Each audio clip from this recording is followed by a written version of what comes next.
à tous, bienvenue dans Mini Tard History, et aujourd'hui est un grand jour car on va enfin parler du meilleur docteur, ouais. Effectivement, aujourd'hui on parle de la saison 26 qui est non seulement la dernière saison à être sortie en Blu-ray dans les collections intégrales en Blu-ray des saisons classiques, mais également la dernière saison de la première série Doctor Who, et donc ce qui aurait dû être techniquement la fin de la série. Pourtant cette saison n'avait pas été à l'origine prévue pour être la dernière, n'est-ce pas Rémi ?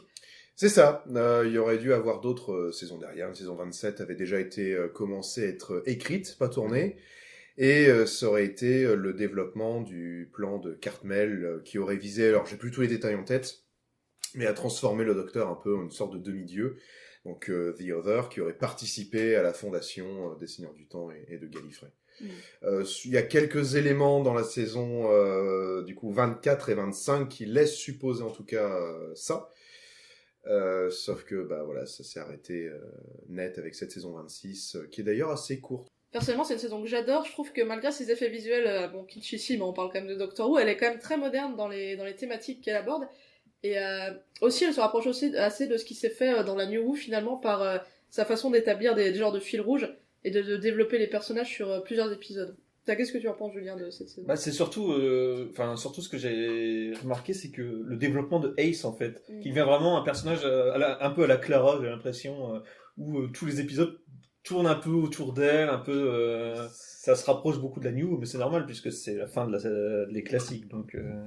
Très mature dans le ton, je trouve. Très mature dans les thèmes. Plus sombre aussi. Ouais. Bah, je pense que là, la BBC a un petit peu lâché la série, donc les scénaristes avaient peut-être plus de liberté. C'est moins c'est léger, possible, tout ça. Et ouais, c'était une bonne saison. Et par rapport à Ace, vu que dans la saison d'après, normalement le docteur devait l'emmener sur Gallifrey et en faire une sorte de pas de Time Lady, mais un truc dans le genre de ce qu'on m'a raconté. Oui, c'est ce qui était prévu à la base. Voilà, je pense que c'est pour ça que ça tournait peut-être dans ce sens-là. Ouais. Et Ace, ouais, avait beaucoup d'importance. Je suis pas tellement sûre que la BBC les laissait plus tranquilles parce que c'était le moment où la BBC voulait justement le virer un peu du programme et essayer de chercher le moindre détail qui ferait qu'ils pourraient les foutre dehors. Donc au contraire, c'est justement fou qu'ils aient quand même comme ça pris la décision de faire des trucs vachement osés, des trucs vachement différents, alors qu'ils savaient qu'ils étaient sur la sellette et que le moindre truc serait un moyen de les saborder, quoi. Donc c'était vraiment osé et... C'est pour ça que je pense que les mecs ils disaient fini pour finir.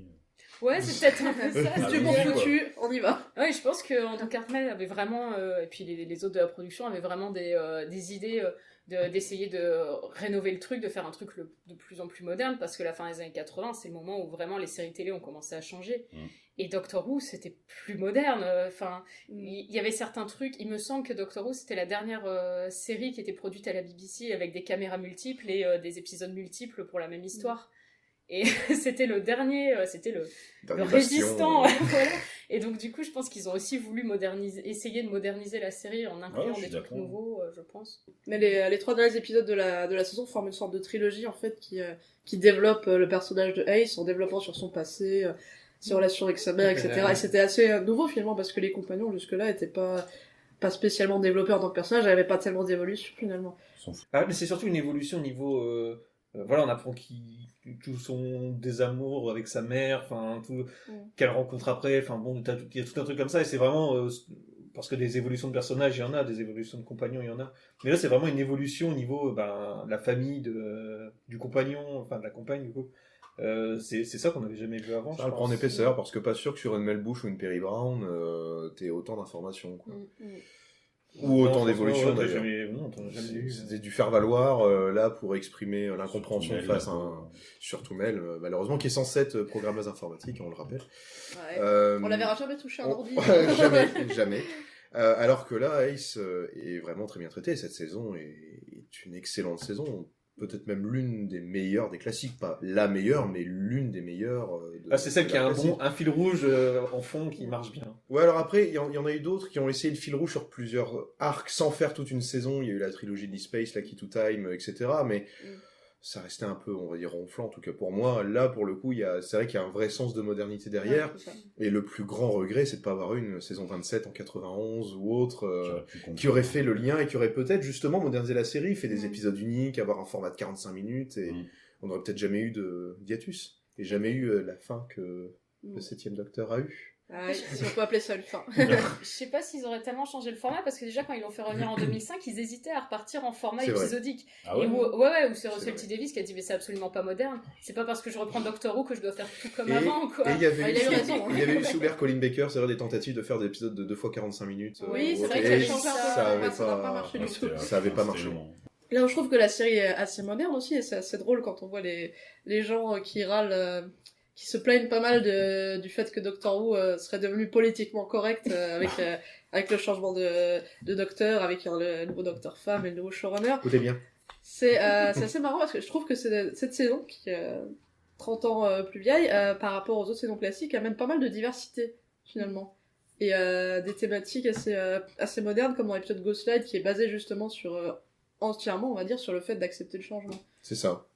Et du fait que le 7ème Docteur est quand même un gros manipulateur. Hein. Aussi. Que tu vas bien revenir sur Curse of Fenric aussi, parce que une bonne partie de Curse of Fenric revient sur le fait que le docteur use de son charme et tout ça, et puis après de manipulation pour réussir à résoudre la situation. Parce qu'il en fait pas quelqu'un de mauvais, mais il sait qu'il est manipulateur et qu'il peut jouer sur ce côté-là.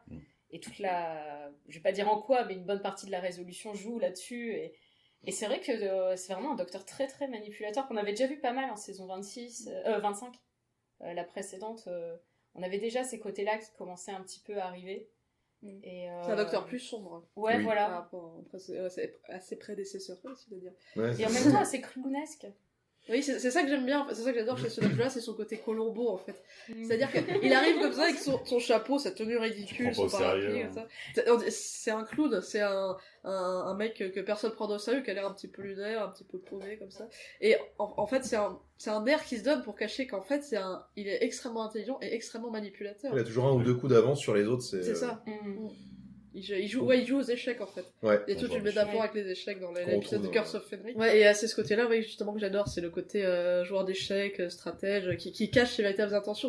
Ça en fait un personnage vachement plus énigmatique, en fait. Et c'est pour ça aussi que Andrew Cartmel voulait redonner du mystère au personnage, sur lequel on avait appris beaucoup de choses au fil des saisons, on savait de plus en plus de choses sur son passé, et là on retrouve un petit peu... Il y a un truc qui est dingue, c'est que dans la série classique, il y en a plusieurs qui ont essayé de redonner du mystère. Il y avait eu Hinchcliffe qui avait essayé de sous-entendre qu'il y avait d'autres incarnations avant William Hartnell. Au final, ça s'est jamais passé. Cartmel qui voulait aussi retravailler le Docteur, au final, ça n'arrivera pas, à part dans les bouquins, dans les VNA, tout ça, mais pas dans la série en elle-même. Et oui, par rapport à ce que je disais au niveau de la diversité, on retrouve donc un casting un peu plus varié, et dans l'épisode Battlefield notamment, où on découvre que le brigadier les Boyd Stewart, donc l'incarnation du vieil homme blanc très british, très traditionnaliste, transpire on va le dire, flegme, mais dans toutes ces scènes. quoi. et a été remplacé par un brigadier femme et par une femme noire qui plus est. Donc, Ouais.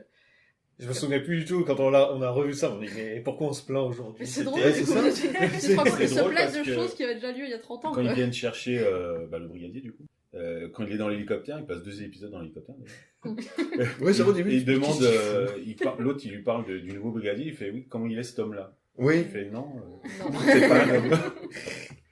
Mais c'était marrant. Ouais. Mais ils ont quand même dit une petite love story au nouveau brigadier. Ouais. Oui, quand même. Ouais, on perd bah pas oui, d'or. Hein. Faut pas déconner. Ah, pour faire accepter ça à la production, on va peut-être glisser un petit truc un peu plus féminin. Elle est quand même badass, hein, parce qu'elle se frique toute seule contre les... Ouais, non, mais Ah, elle est vachement ouais, cool. Elle a le rôle du brigadier, quoi. C'est Ouais, Ouais, vraiment, c'est le brigadier, quoi. Non, mais les femmes dans cette plus saison physique, sont d'ailleurs. ultra badass. Hein. Ah, mais carrément. Mais que ce soit elle, que ce soit Ace, que ce soit, je ne sais plus comment elle s'appelle dans Ghostlight, où il y a la scène où Ace va se mettre en costard, et où elle, du coup, elle y va aussi, elle le fait aussi, donc on se retrouve avec cette fille victorienne qui se retrouve en costard et tout ça. Et même comment dire, dans Survival, on a la dame Cheetah qui du coup va emmener Ace chasser et tout ça. On a vraiment des personnages féminins super forts. Pour l'anecdote, l'épisode Survival est un des rares qui a été écrit par une femme, des classiques. Et dans cet épisode, voilà, novelisation, la scénariste a dit de cet épisode qu'elle avait écrit en fait la relation entre Ace et la fameuse femme léopard là comme une relation amoureuse.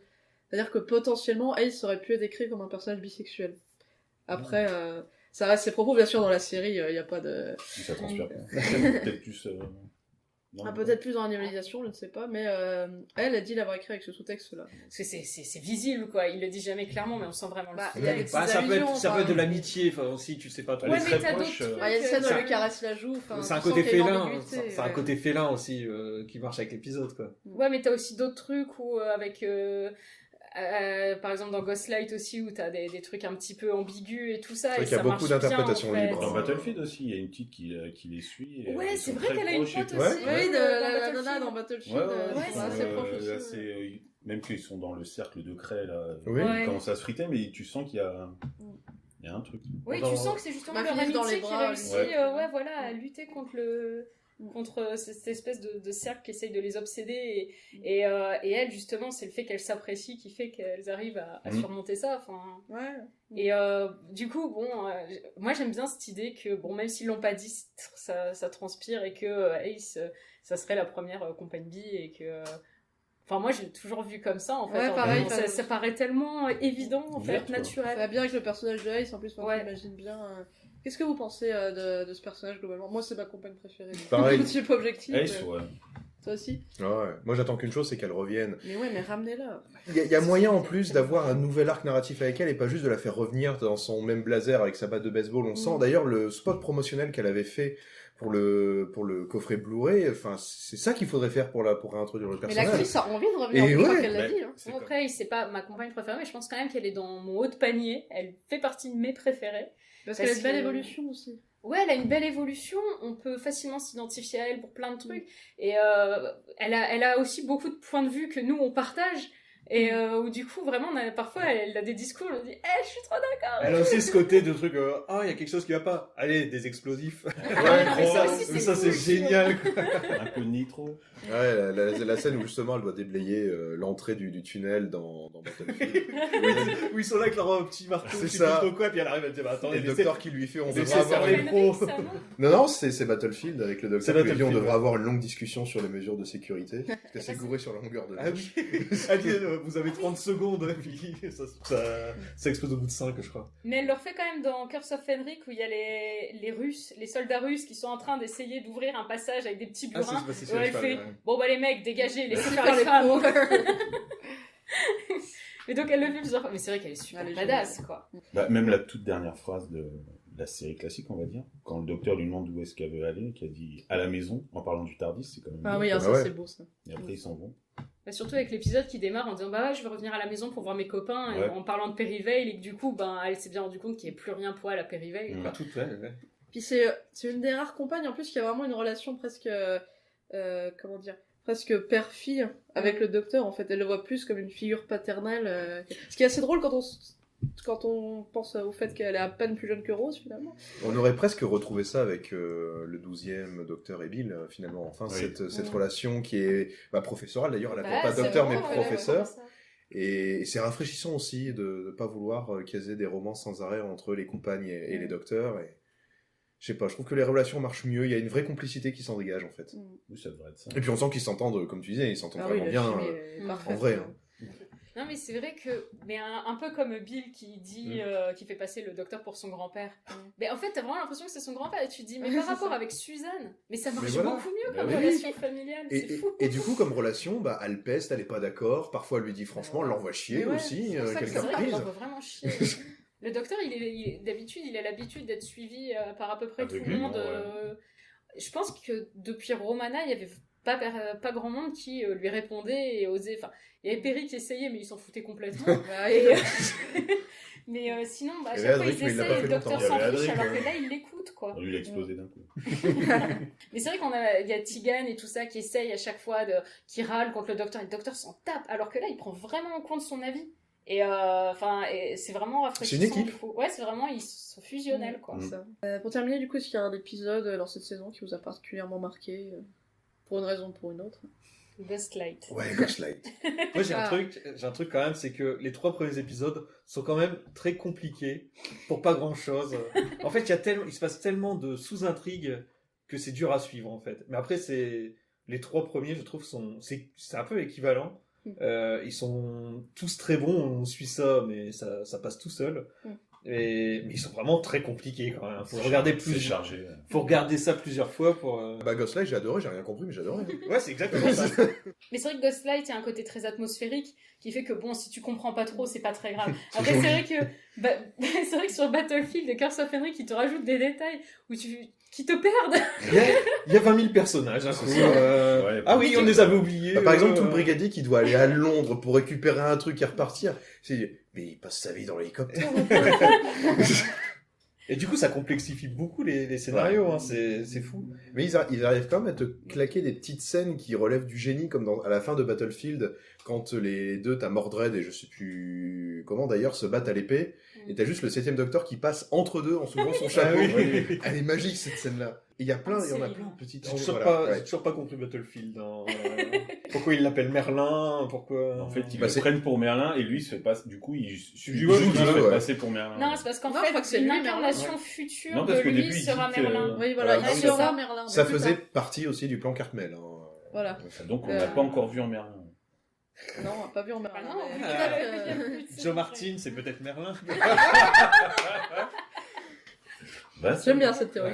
Mais Ghostlight, du coup, le scénario était, je crois, tellement compliqué que même Sophie Aldred a dit pendant le tournage qu'elle avait même pas compris elle-même ce qu'elle tournait. Ah, mais pour c'est dire. de l'atmosphérique. On s'en fiche de comprendre, t'es dans un univers. Mais d'ailleurs, moi, je l'ai pas encore reçu mon coffret Blu-ray et j'ai vraiment hâte parce que le truc, c'est que la qualité VHS, tu perds toute la saveur parce que vu que t'as des jeux de lumière, des jeux d'ombre et tout, et ben en fait là t'as juste une espèce de bouillie marron. Alors que je pense que en Blu-ray, mais ça doit être fantastique et j'ai vraiment hâte de le regarder parce que ça doit encore plus te plonger dans cette atmosphère super bizarre, quoi. Et du coup, un petit mot sur Survival, peut-être. Alors l'histoire, c'est des chats. Les chats. Alors, premier épisode, le docteur poursuit des chats. C'est ça, c'est ça. Et il C'est se vrai, fait en plus. poursuivre Oui, c'est par un vrai, mec ouais. à vélo. Eh oui, Ça revient. pendant ce temps-là. Eh, les chats, ils sont pas en animatronique dégueulasse. En Oui, oui, c'est Ouais, Salem. si, de- c'est Salem Salem. de Oui, Sabrina. regarde, oh, il est dégueulasse le chat. Et même Salem de Sabrina est mieux fait que ce chat. Hein. On peut dire qu'il y a le il est docteur bon. dans cette épisode. De... Il y a le maître du docteur. Ouais, Ouais, Oui, il y a le maître. Ouais. Malheureusement pour lui, quoi, il finit là-dessus. Ouais, quoi, c'est ça, vrai, ouais. c'est- Se dire que la série aurait pu terminer là-dessus, j'avoue que ça fait un petit peu mal au bide Ouais. quand même, parce qu'il est pas... Il est pas dingue, et en plus c'est pas absolument pas une conclusion, enfin ils ont greffé un espèce de petit discours du docteur à la C'est ça. fin. Parce quand qu'on il les s'en va. avertit Après, ça au marche. cours de la diffusion, mais... Ouais, Oui, mais ça après, marche, mais ça ça marche conclut quand pas. même. Ça conclut pas tout, mais bon, au moins, ça sert un minimum de conclusion. Bon, ça Si on fait- l'avait pas eu, ça aurait été vraiment Heureusement, encore plus frustrant. Ça marche, quoi. mais tu sens que c'est pas voulu. En Par gros, contre. aussi, Mais nous, si, nous, sauf on s'en que- était jamais rendu compte. On En s'en gros, est ça rendu dit, compte en allez, on va regardant continuer les les aventures, tu vois, ça fait un peu fin de saison. Ouais, De toute façon, tu peux pas finir Ah, Docteur c'est Who vrai. autrement. De toute façon, oui, voilà. Il continue son aventure et puis bon, Ouais, tu suis plus avec lui. Enfin, tu peux pas tuer le docteur à la fin. Enfin, ça serait vraiment trop horrible Mais comme bien fin sûr, pour ouais. ce genre Bah de quoi, truc. Trenzalore, c'est Faut que pas laisser les ouvertures. Merde alors. Mais non, il y a pas, c'est vrai qu'il y a pas vraiment d'autres issues possibles que celle-là, quoi. Il repart avec son Tardis, et puis l'aventure continue. Et bien voilà qui conclut ce mini Tardis Story. N'hésitez pas à vous procurer la saison 26, à regarder les aventures du 7ème Docteur, apprécier le 7ème Docteur à sa juste valeur, parce qu'il est formidable. Et on se retrouve bientôt pour un nouveau mini Tardis Story. Salut! Au revoir.